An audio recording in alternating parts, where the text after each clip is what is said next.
I'm Alex Villarreal with the VOA Special English Economics Report. Few people had ever heard of the natural elements known as rare earth metals before a recent dispute between China and Japan.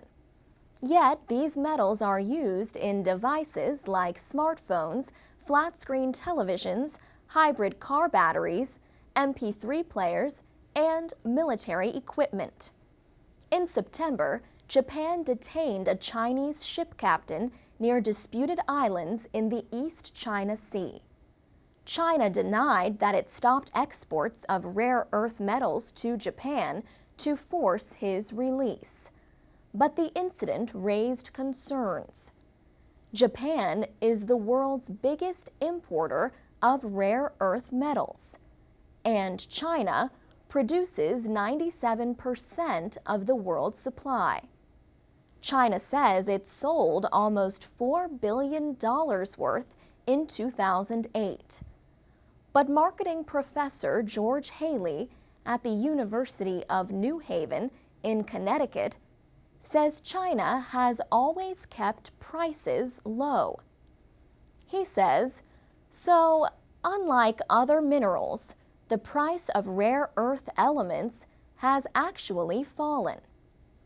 Some countries with rare earth metals no longer mine them, including the United States. One reason is the low-cost imports from China. Another reason is concern about environmental damage. So, what are these rare earth metals? Well, most of them are not rare. That is just their name. Several are more common than copper, lead, or silver.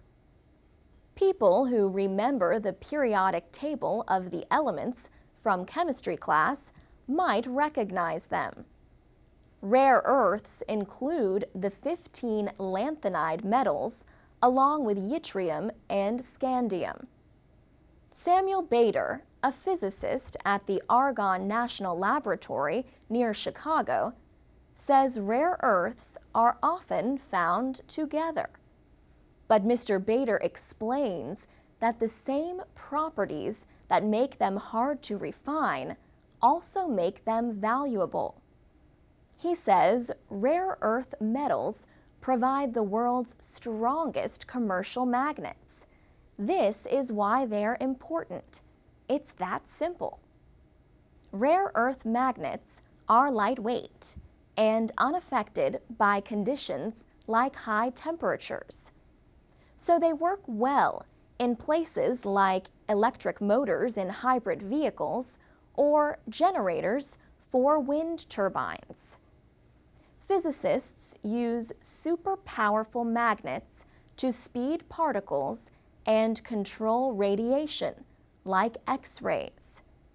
George Haley says they are found in electronics, fiber optics, and other products.